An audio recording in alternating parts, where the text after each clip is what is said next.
is the right dose?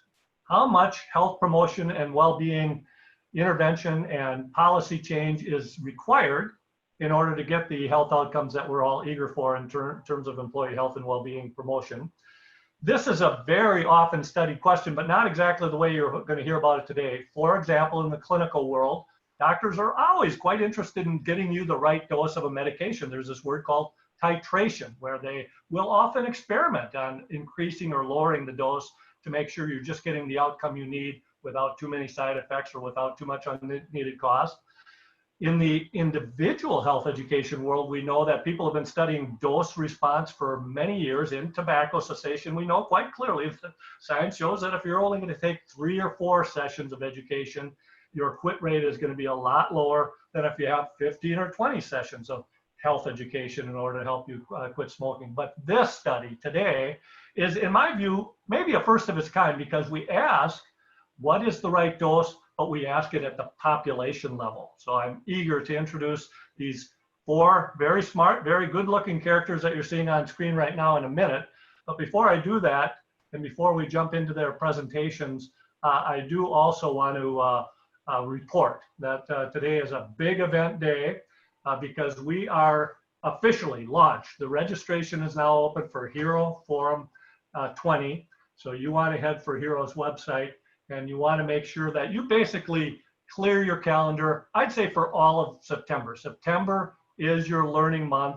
You're always performing all year long. It's vital for health professionals to make time for yourself and learn. And look at this, we're giving you 2 virtual options. There's something we're calling Forum Core and also Forum Plus.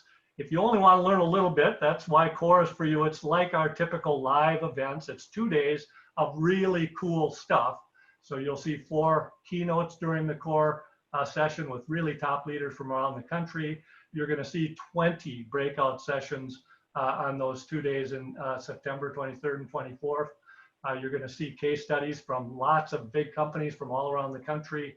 The creator of the Perceived Organizational Support Scale is joining us. New survey data from KJT, obviously certification of completion issues. That's available for everybody, that the Core agenda. But we hope almost all of you, of course, go for our full plus agenda, because that includes a keynote from an Olympic champion, Jesse Diggins, who also happens to be an ambassador for eating disorders, overcome some eating addictions of her own. We have deep dive sessions, all of the live sessions, all of the on-demand sessions that I've not mentioned, synchronous and asynchronous learning, are all available for you to consume whenever you want in September and the months that follow. Plus these deep dives, these pre-conference workshops are happening.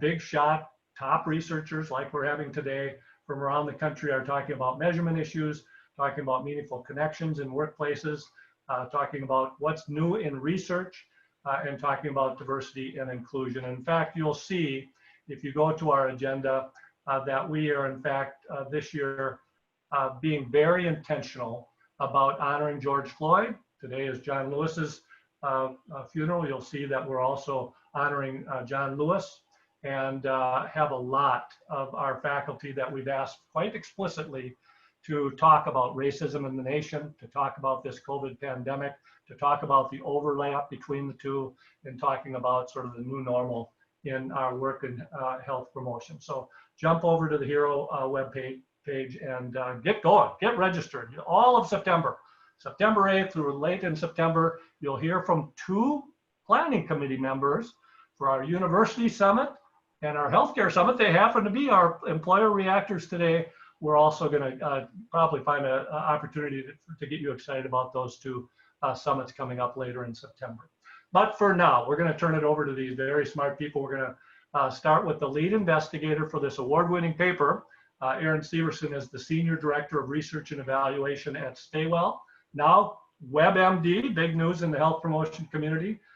Erin has been heading research for 15 years there. She also, though, is a cancer epidemiologist by training, has been a research analyst at Massachusetts Department of Public Health. And in fact, she has her MPH in epidemiology at University of Massachusetts Amherst. Her colleague, Stefan Gingerich, hey, I can't help but to notice something new might be going on in Stefan Gingerich's life. but he also is the senior research analyst at Staywell. If he were available to anybody I know in the nation as a top epidemiologist, man, would I jump after that opportunity. But that's for a later date. For now, he is the senior analyst at Staywell Health Management, a co-investigator on this study.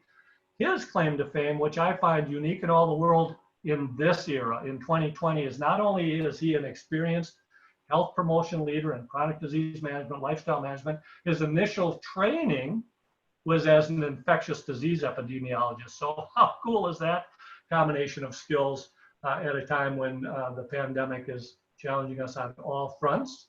He is a University of Iowa, go Hawkeyes, University of Iowa, Master of Science trained epidemiologist.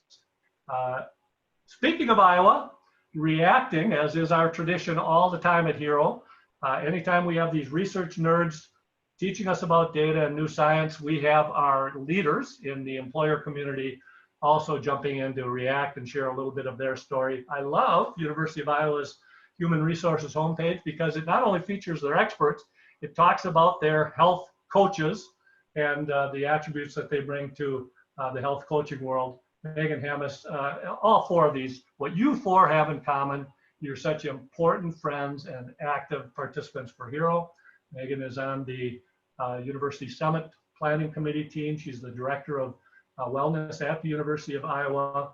Also, been almost, am I reading this right? Almost 14 years at University of Iowa in various roles, but she started out at American University. In fact, she got her training, Master of Science in Health Promotion at American University. So welcome to Megan.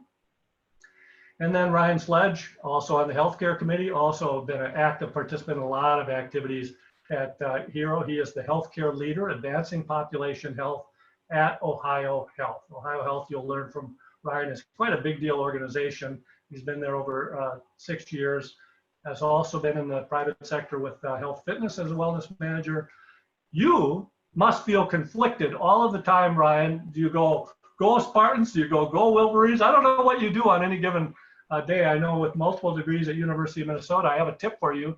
You can cheer for whatever of your Minnesota universities happens to be winning at the time. So that's the great advantage you have being a graduate, MPH at Michigan State University, College of Human Medicine, and also a master's at University of Michigan. So exemplary training.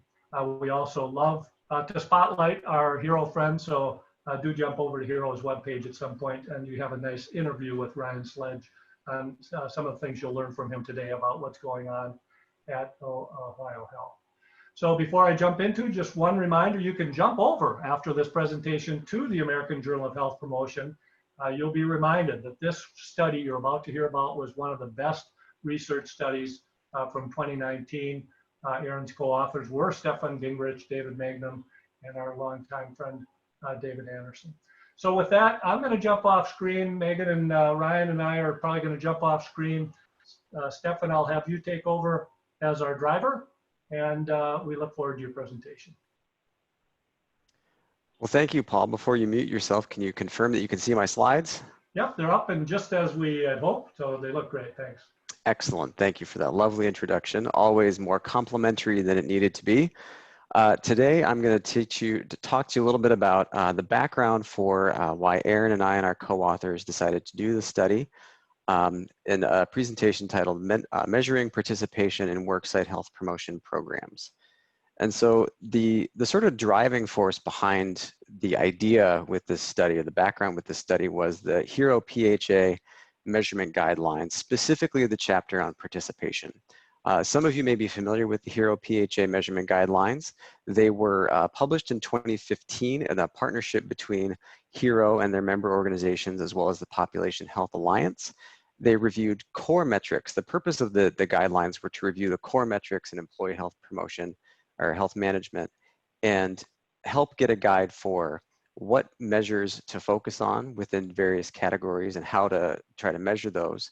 One of those categories, chapter 4, was participation, and among the others were things like productivity, health cost impact, those types of things, just getting a broad sense for measuring and evaluating employee health management programs. Within the chapter on presentation, our participation, they recommended measures for reporting participation in worksite health promotion programs and the components of those programs.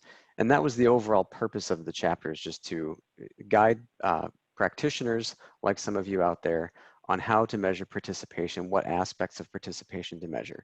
Some of their key metrics included considering the context in which participation occurred. For example, whether or not it was an opt-in versus an opt-out model, the modalities available, so measuring those participation aspects differently for different types of contexts, as well as identifying a participation cascade, so talking about from the overall eligibility pool of people that are eligible for programs to drilling down into which people get into which specific portions of the program. So registration perhaps, or enrollment, you know, 1 or 2 session participation completion, and then like reaching, you know, a graduate level, various successive milestones. And that starts to get at this concept of a dose of participation. So you can understand how someone who doesn't enroll has 0 participation, and someone who is participating has a higher dose of participation, and perhaps get some of the layers in between those 2 extremes.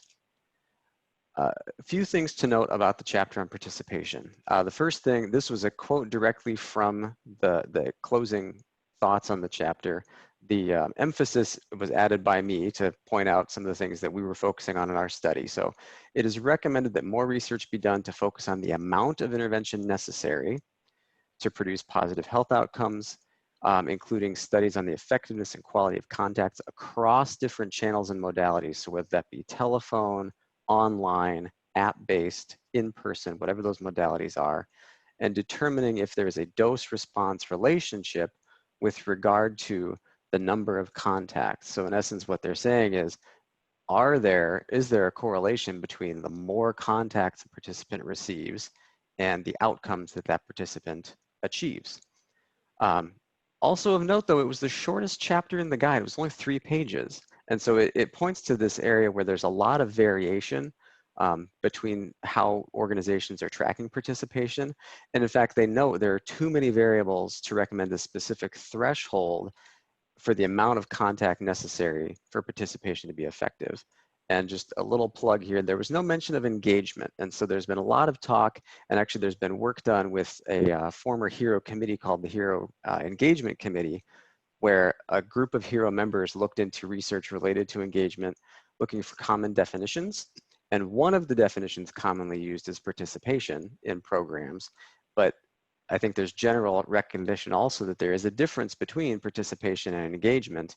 And so one of the things we were thinking this study might help us is figure out if there's what that relationship is, or if we can get closer to a definition and measurement of engagement.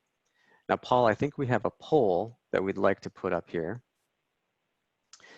And so if you can see the poll right now, I'm reading it. It says, which of the following best describes the participation data that you currently utilize? So what you're utilizing, not what you hope to utilize or what you used to utilize, but what you're currently utilizing. Could that be described as binary, whereas every person is considered a participant or a non-participant? Could it be considered on a continuum, where every person's participation is scored on some sort of a range of, you know, a spectrum, so to speak? Are you using some combination of the binary approach with participant, non-participant, or the continuum?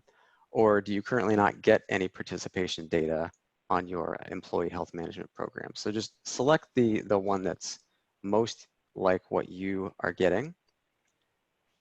And Stefan, we have already over 50% voted just based on your helping walk them through. I'm going to wait just for a quick second, but let me ask a clarifying question. When we talk about the participation data coming up and conclusions you make about health impact relative to participation, do you personally consider participation something of a proxy in any way for engagement, or do you tend to hold them as quite distinct definitions?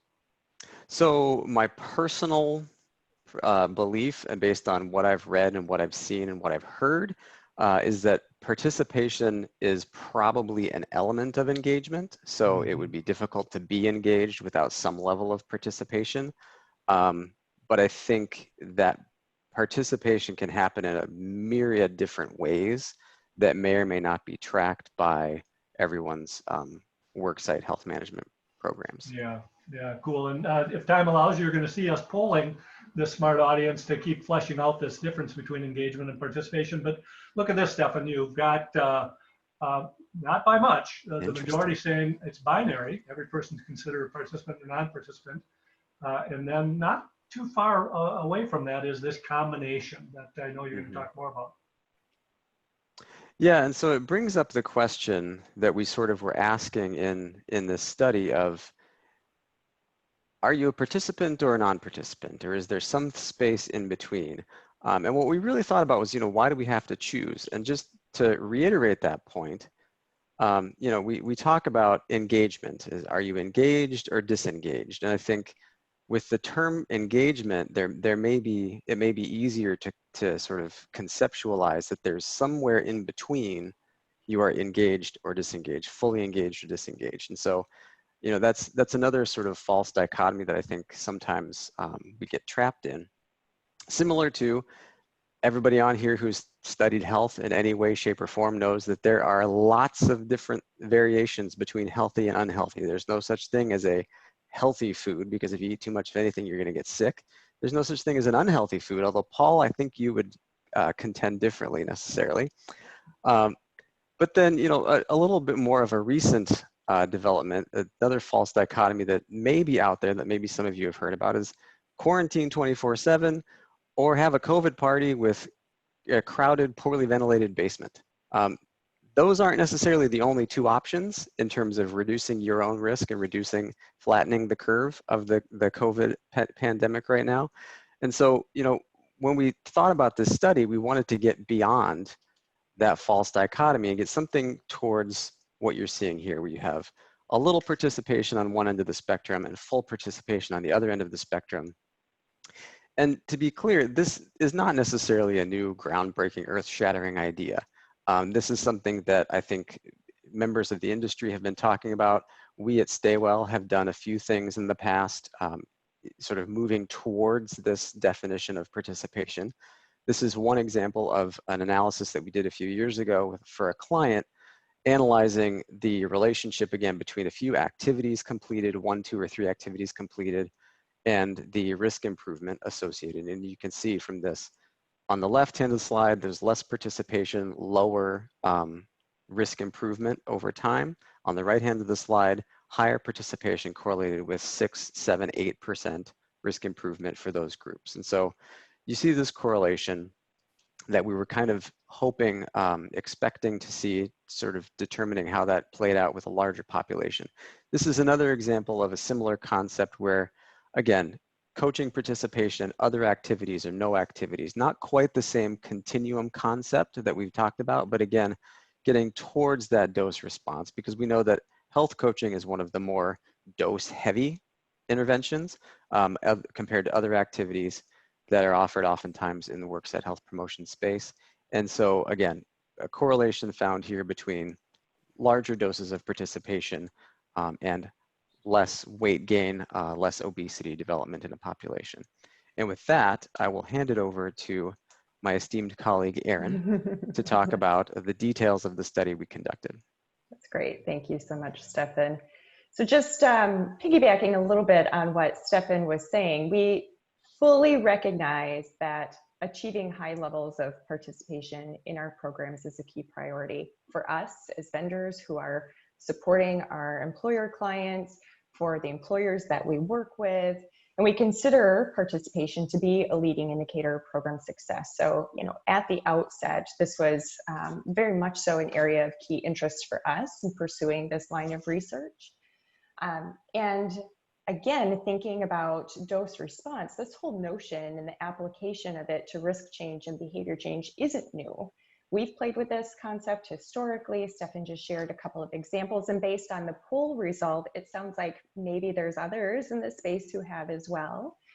But that said, we know very clearly that how we've measured participation in the past has been somewhat limiting. And so the purpose of this particular study in leveraging the HERO PHA measurement guidelines we wanted to set out first to create an index of participation that captured the quantity of participation across the many diverse components that generally comprise worksite health and well-being programs. That is essentially to measure the dose of program participation. And then secondly, we wanted to assess the relationship of the index and health risk change, essentially measuring the response. We had hypothesized that higher levels of participation based on the index would be positively associated with risk change over time. The study, Stefan, you can move to the next slide. The study followed a retrospective longitudinal design that allowed us to then analyze health assessment data and program participation data over a 3-year period. And the study was based on approaching 40,000 individuals or employees and spouses from 6 different employers that we had worked with and who had implemented programs over this 3-year period from 2014 to 2016. Additionally, we had required that every person in the study have a health assessment completed in each of the 3 years. And that was necessary to ensure that we could measure our outcome of interest longitudinally, which again gets us to our outcome of interest, which was total number of health risks. And so this was something that we were able to measure leveraging health assessment data again, so self-reported information, and defined it based off of 9 different lifestyle health risk factors, which again are measured based on HA, or where an individual was at elevated risk. So if they were at moderate or high risk, in any of these 9 areas, we counted that as having a risk and measured that in each of the 3 years. So we'll take a second now just to talk about how we built the index, which I think is an area of interest for those of us on the call today. The table on the right shows all of the different components that were included as part of this particular study, as well as the definitions for each component. We included 6 different programs, and I'm not counting the health assessment in that. Again, that was a requirement for the study, so we're not counting it as part of the index. And then within those 6 different programs, created 9 different measures that ultimately fed into the index score. So we essentially created an index or a score for each one of those, just breaking some of these out as examples. If we look at biometric screenings, which was a fairly simple assessment, individuals were assigned a score based off of the number of screenings that they completed in a year, which was a maximum of 1. So the range there is 0 to 1 for each year. And then for coaching, it gets a little bit more nuanced, and their scores were assigned based off of the number of programs that a person was in, but also the number of interactions they had with a health coach. So then the index was calculated based on the sum of all of the different program-specific measures. One thing I wanted to call out, and it's noted in the last bullet here, is that we attempted to look at the index in a couple of different ways by applying differential weights to the various program components. The weights were defined based on, within the research team, our collective experience, which was really quite broad, our knowledge of the different program components, understanding that some are much more intensive on the part of the participant than others.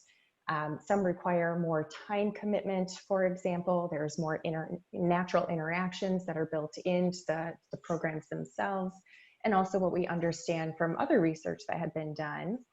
But when we examined the results, both before and after weighting, we were very surprised and intrigued to find that there was actually very little value added to that additional work. The results were virtually identical.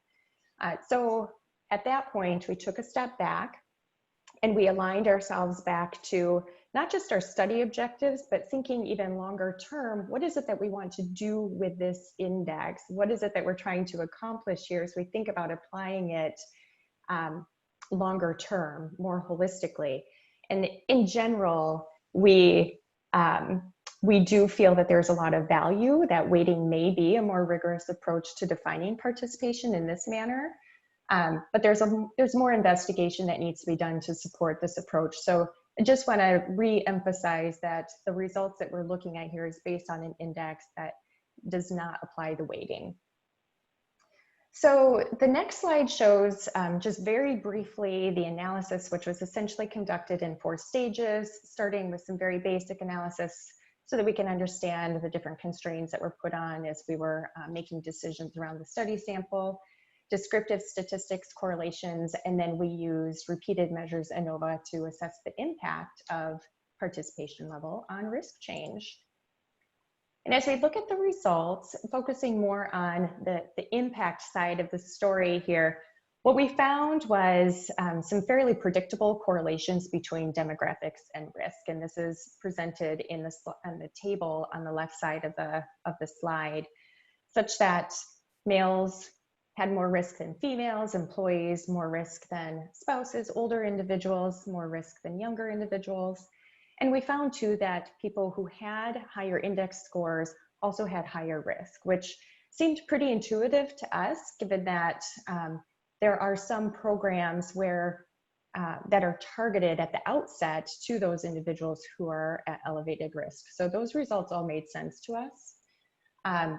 Looking at the table on the right, at specifically the time by participation index results, so time 1 and time 2, these indicate higher participation index scores were significantly correlated with better risk trend.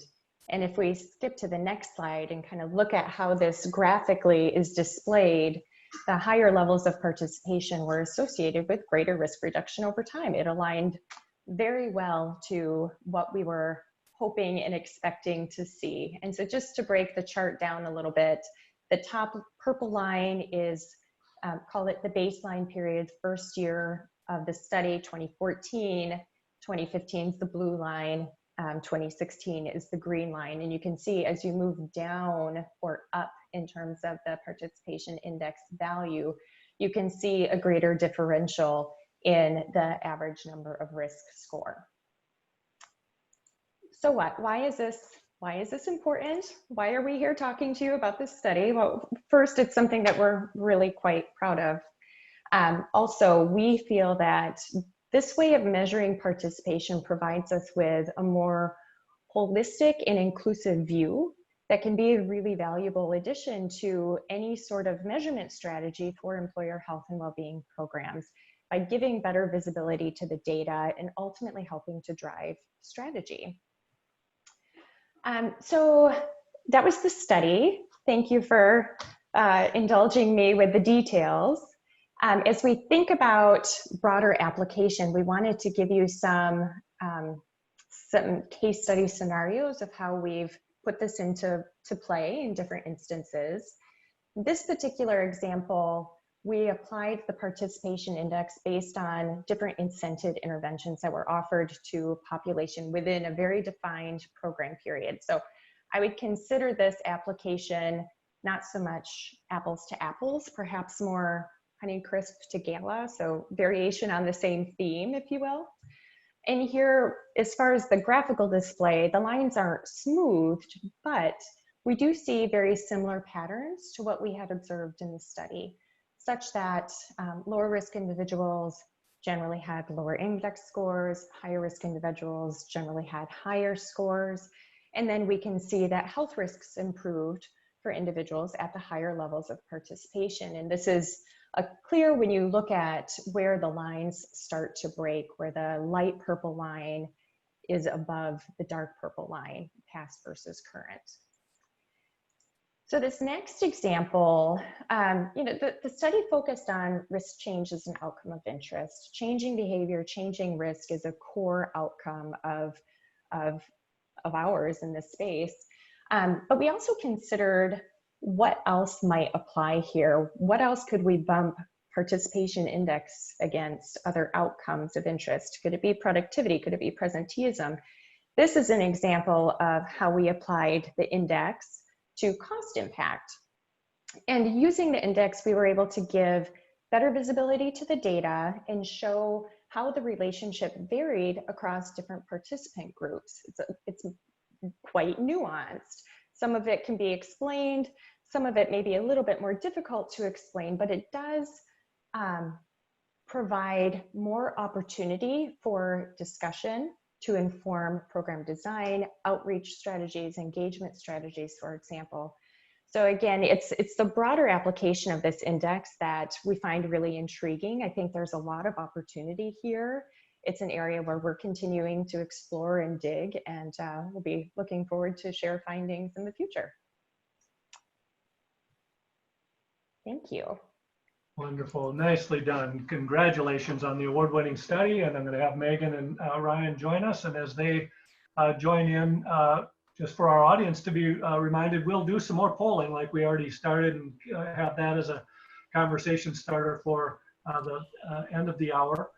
But also, a few of you have discovered the Q&A section. There's also a chat section, but if I could encourage you to move over to the Q&A section just for our convenience, so we can bundle up some of the Q&A coming in and deal with those as we head into that. So Megan, let's start with hearing a little bit about what you're up to and how it might overlap with some of what you just heard. Yeah, absolutely, Paul. And first, before I talk about a little bit of our programs at the University of Iowa, I just want to acknowledge two things. First of all, it's awesome to be with so many of you, kind of worksite well-being, nerds and professionals like myself, just to talk about, kind of some normal research and programming. You can see we're all still working from home. And so it's just exciting, to be here and kind of listen to these experts dive so deep into their research. And, just also to express the appreciation for researchers like this that can give practitioners, programmers like me, some really good, credible evidence base to go off of. At the University of Iowa, we're an academic research one institution. We have our own medical center. Many people far more, expert level than I. And so we're expected to back up all of our programming decisions with data and an evidence base. So just, shout out to the researchers, even if I can only, use a few takeaways, kind of the commentary from your abstracts or recommendations for future research. Trust me, it helps us so much. So just huge thank you. But our program at the University of Iowa, we serve our 20,000 faculty and staff, a pretty diverse workforce in terms of the job types in the university setting. And, especially as we look to welcome our students back in about 3.5 weeks. We offer our programs through University Human Resources. We're extremely data-driven, as I mentioned. And when we look at what types of programs we're offering and how we measure them, we use our personal health assessment as the foundation. And so what we know about our population is unhealthy eating, physical inactivity, and poor sleep are our top 3 health risks. Shocking, right? But we also really want to look at how our employees are reporting barriers to them doing their best work at the University of Iowa. And so what we know about that is that the feeling of workload, having too much to do and not enough time as a driver, particularly a driver for our faculty members. Financial stress is another hindrance to being able to do my best work. And that's driven by another job type, which is our lower wage earners. A lot of people who never stopped working during the pandemic, working in our 24/7 healthcare operations. And then this is 2019 data, but my responsibilities for caring for somebody else is our top 3 barrier to productivity at work and ability to do best work. And so we're really curious to see, how 2020 with all of the challenges with both elder caregiving and child caregiving, kind of play out in our data this year. But kind of back to the study and thinking specifically about participation. When we offer programs, I sort of view it as falling into 2 buckets. The programs that are really focused on kind of a supportive culture, fostering connections in the workplace, getting some visibility for the health and well-being programs that we offer. So we do things like trainings. Right now, what we have going on, Juggling It All, Health Coaching for Busy Families series, plant-based eating, different taste of mindfulness courses specific to caregivers or specific to mindfulness for attention and focus, financial well-being programs, resilience programs, and then also challenges. Often our challenges at the University of Iowa, we usually have students develop the challenges, have our team of well-being specialists kind of review it, and then we provide them to our employees. So participation in those, we don't really correlate or expect to correlate to behavior change necessarily or health risk reduction, but more I learned a new skill, I improved a behavior, or measuring net promoter scores. So proud of my workplace, or recommend this program to others. And then the other type of program that we offer are more our high touch, the kind of bigger investment programs, but a lot smaller numbers in those high touch programs too.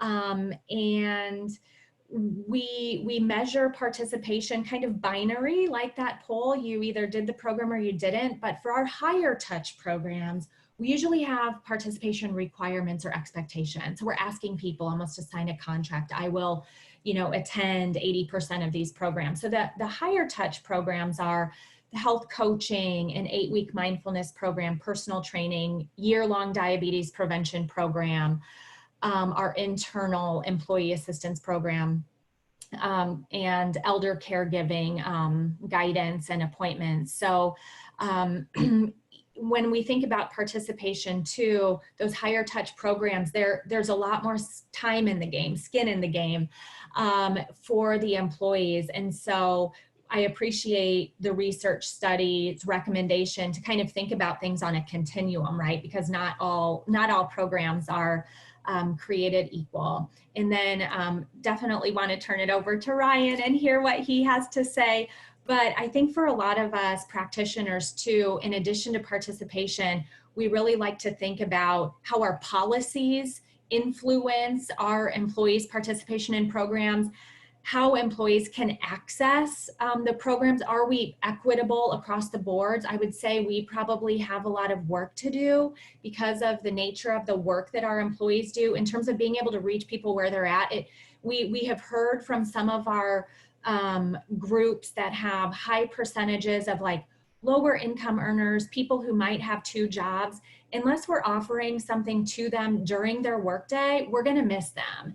And so we really need to think about, working with leaders, working with managers. Can we offer things that are woven into the experience of our employees rather than just offering a great program that maybe people don't have the ability to access and participate in? So we kind of need to be thinking about that equity piece, especially as it pertains to mental health always, but especially in the pandemic.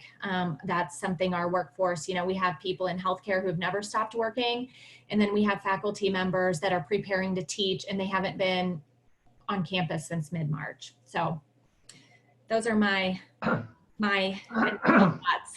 Megan, as anticipated, that was all brilliant. And as I also anticipated, you segued beautifully. You might see on the screen that in addition to blocking all of September, you all for October, Hero Forum, it does not end. Your learning does not end then.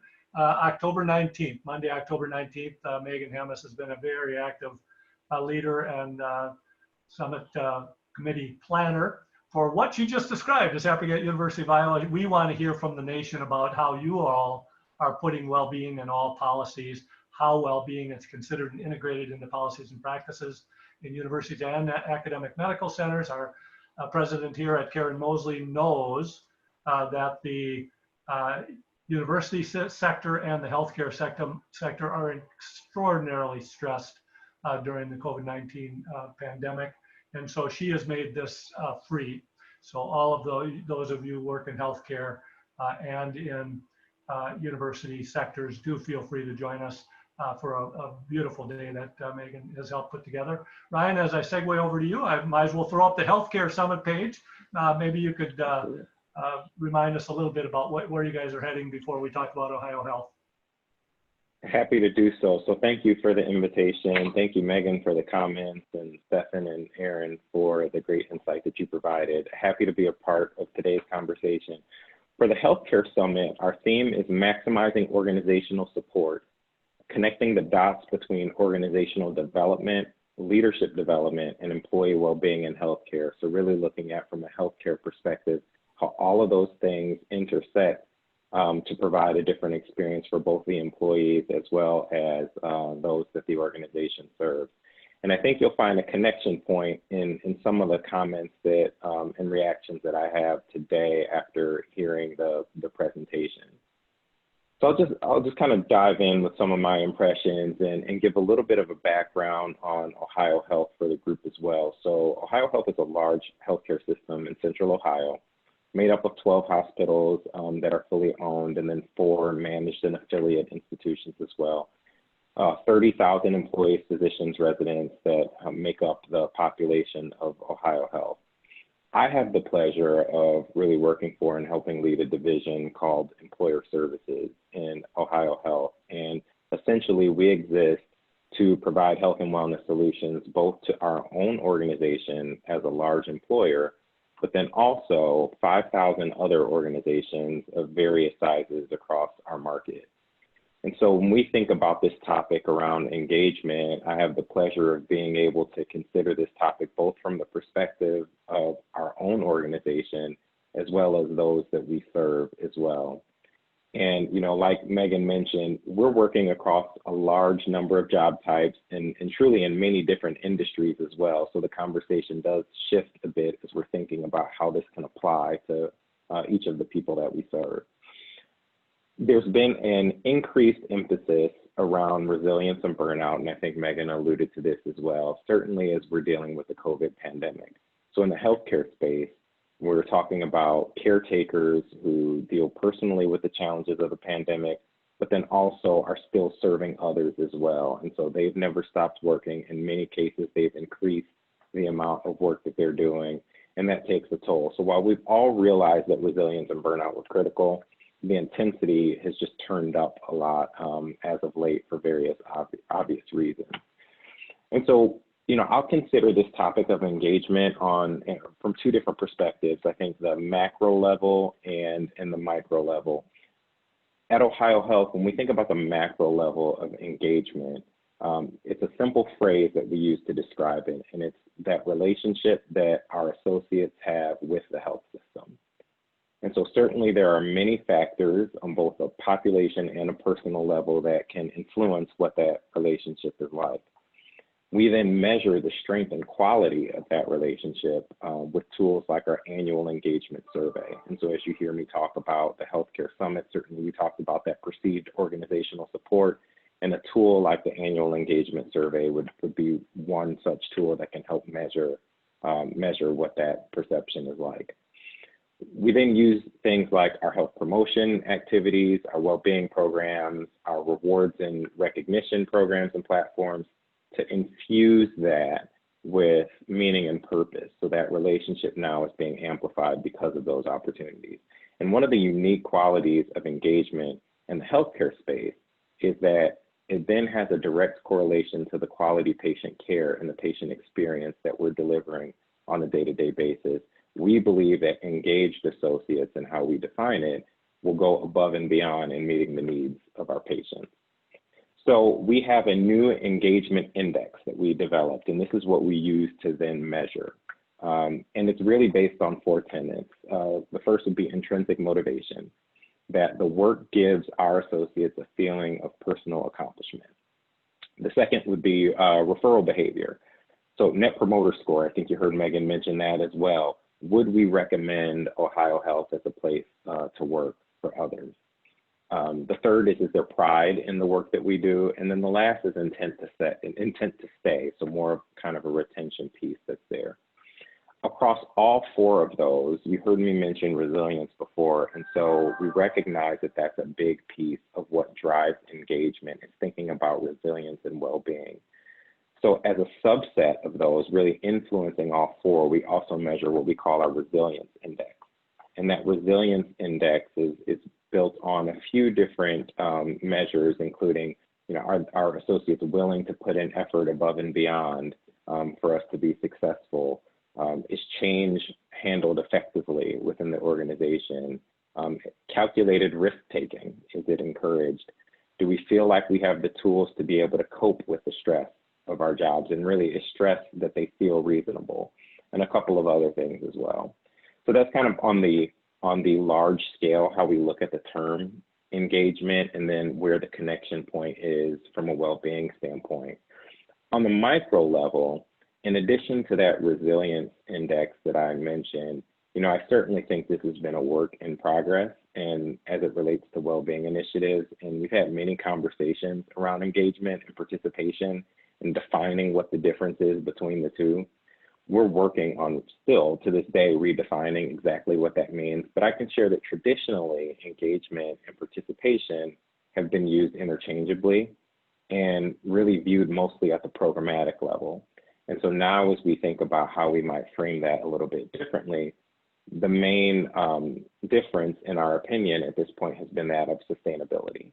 So going back to the intrinsic motivation piece that I mentioned before, we're viewing participation as kind of a one-time joining in on an effort, whereas engagement is when that participation becomes multiplied or sustained over time. That's when we consider it engagement. And so like Erin and Stefan have done, we're hoping to measure the difference then in outcomes for sustained engagement versus participation, or that dose response relationship that they mentioned earlier. That's terrific, Ryan. I'll have Megan and Erin and Stefan. Let's all join back on camera. Ryan, just fantastic. You're all doing your university so proud. As I listen to you, I know your profs at University of Michigan are saying, look, he's putting theory into practice. He's putting so much of what we learn about what predicts behavior change into a population level intervention. So good for you guys, really beautifully done. Our colleagues have been busy offline. For those of you who haven't found your way into the Q&A box, thank you, Erin, for being so busy typing up answers to many of the questions coming in. Let's decide as we go which ones we want to go live with in case people haven't found their way into the Q&A box. Maybe as I put up the first poll, Erin, you could clarify, a couple of different people came in asking about the connection between whether or not incentive use was impacting what you were finding in terms of participation. Could you touch on that quickly? Sure. So the short answer is that it was beyond the scope of our analysis to measure and assess for impact on incentives, but we have no doubt at all that there is some influence that incentives would have on driving participation. The clients or the organizations that were included as part of the study had a wide variety of strategies that they applied in terms of attempting to connect and hook their participants into the programs in terms of value, how they were rewarded, for example. And so the wide degree of variability in terms of the overall incentive designs and strategies that were applied made it frankly just outside of the scope of our study, but absolutely is important for us to consider from a research perspective. How do you account for that? How do you control for that? Incentives, communications is another one. Other promotional activities to help drive participation is another area that I think we have some opportunity to further refine and build into study practice. Yeah, thanks, Erin. So important, those distinctions, and to combine what you just said about the role of incentives with what Ryan just summed up by talking about how they're measuring engagement differently. You'll see that the poll that some people are already jumping in on keeps trying to parse between the differences here. Which best describes your view of the difference between participation and engagement? No substantial difference. I think it's a perfectly valid proxy for engagement. These are somewhat different terms. Engagement connotes more sustained commitment. So I use the sustainability word, even though I didn't know if it was core to your definition, Ryan, so that's interesting. And then, the third choice here is there's a distinct definitional difference. Engagement really denotes a deep interest and real resolve to, there's even a measurable difference here. We have distinct measures for each and can describe our level of each in our organization.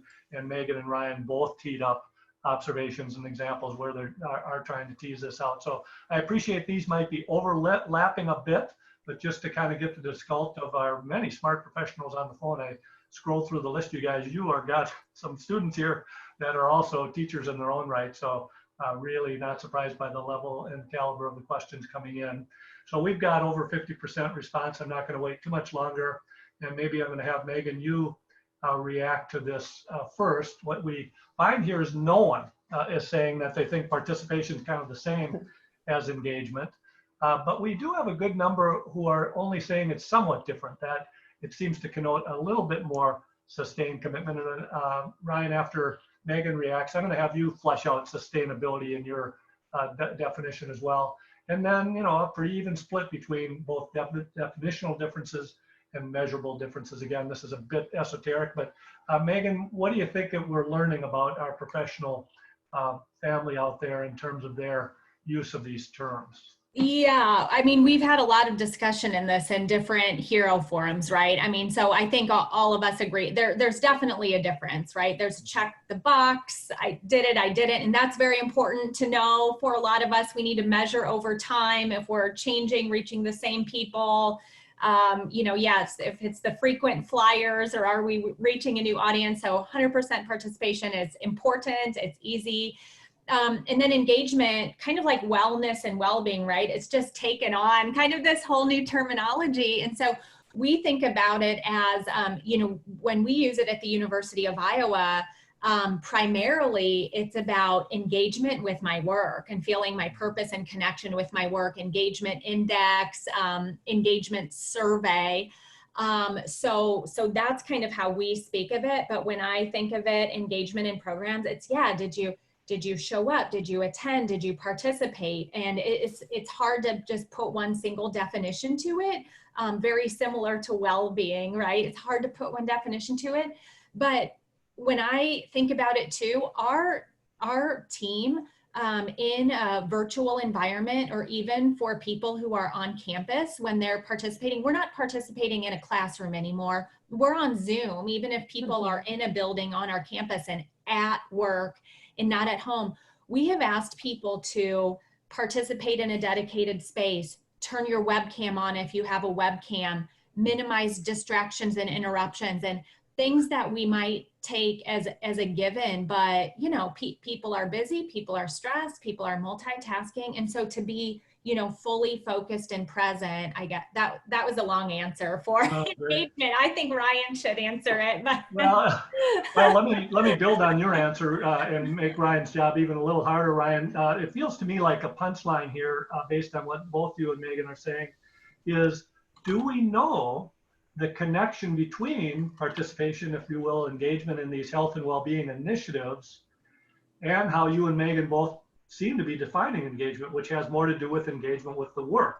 You've named things like sustainability and referrals and you know, true great gratitude for the work itself.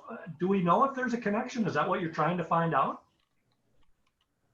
That's a great point. I think I would start out first by saying, I think Stefan really hit the nail on the head from my view with his comment that participation is an element of engagement.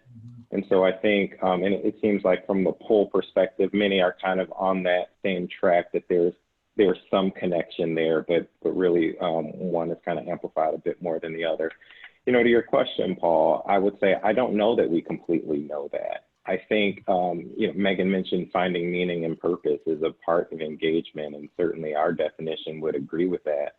And I think the ability to participate in these sorts of opportunities or feel that support, so again, to the Healthcare Summit, that perceived organizational support is really an important thing. That much we know. How much an individual chooses to actually participate in what one of those offerings might be, and then how that corresponds to their overall engagement, I don't think we know. And that's something that I'd be interested in uncovering, especially as we consider this dose-response relationship and how much of the dose is really necessary for folks to get that that response that they're from an organizational standpoint that they're hoping for.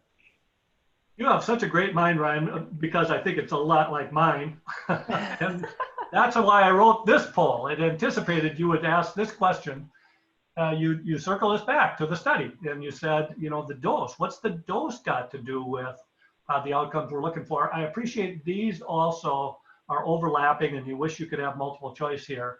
But if you had to describe the primary measure that you think relates to whether or not you're offering an effective dose, as defined by Erin and Stefan and everything we just learned today, is it about participation? You know, that's what you're really measuring, and that's your proxy for whether or not it's the right dose. Is it what you and Megan just talked a lot about, the changes in engagement related attitudes? You know, are they happy at work? Are they satisfied with their work? Or is it changes in health behavior, the foundation of this field that we all work in, of course, as primarily focused on behavior change? Or is it change in health risks and costs? Or is it none of these? So let me wait just a minute on this. And Erin, circle back to you as we're wrapping up, because the other questions that were coming in that, again, thank you for responding to online, they kind of hovered around having you clarify the outcomes of interest around participation, and they wondered if it included things like cost and health behavior change as well. Right. So for the purposes of this study, we were entirely focused on health risk change. As we think about how we can apply the index more broadly, we're looking to expand that to other quote unquote outcomes of interest, whether that be here, attitudes and beliefs, or productivity, presenteeism, absenteeism, you know, engagement at work defined in any of the number. I'm thinking of, Ryan, about the 4 different elements that are feeding into your overarching engagement score. This could be an opportunity to think about how we're measuring participation and bumping that up against other areas of interest. But again, the focus of the study was specifically on health risk change. So I'm going to let you have the last word, Stefan. Here are results. And as anticipated, these are all somewhat important, but most of them do hover around changes in health behaviors as what people consider to be the best indicator of whether or not they have the right dose, followed very closely by changes in health risks or costs. Is that making sense to you? And are you surprised that there's not more interest in changes in engagement as we've defined it today, this employee satisfaction? It doesn't surprise me a whole lot. I think that there's still a little bit of confusion and hesitation on the definition of engagement. So that may be where, you know, there's a little bit of a barrier there to measuring that as the outcome of interest. And I think there's general recognition that health behaviors, this may speak to general recognition that health behaviors are the thing that sort of predicts and precedes risk improvement and cost improvement and productivity improvement. And many of the programs that are in place that, you know, were in this study that we published aren't built to impact that long term of an outcome. And frankly, doing research on that long term of an outcome is a lot more difficult than what Erin and I did with the risk change, which is a relatively shorter term outcome. Great. What a great panel. Thank you guys again. And did I mention at the top of the hour, Once or twice. The other big news today is that registration is now open. The HERO team has been so hard working on your behalf to get make all of September. September 8th through the 29th is your learning month. Block your calendar. Know that you have 2 choices. 1, that live event just for a couple of days in September, or 2, the choice we think most of you will take, Forum Plus, where you get all of the keynotes, all of the breakout sessions, 20-some breakout sessions, new national survey results. If you go with the full program, keynote by Jesse Diggins, expert in eating disorders as well as an Olympic champion in cross-country skiing, all the on-demand sessions, all the live sessions, some pre-conference workshops with top leaders from around the nation. So it is a busy September. And did I mention October? There's more in October. We've got a healthcare summit and a university summit, thanks to Megan and Ryan. So Ryan Sledge, Megan Hammes, Erin Seaverson and Stefan Gingerich, you guys are great. Thank you so much for Thank being you. with us and being such good friends of Hero. And with that, we're done. Thank you for the opportunity. Thank you. Bye-bye. See you Take guys. care all. Bye-bye.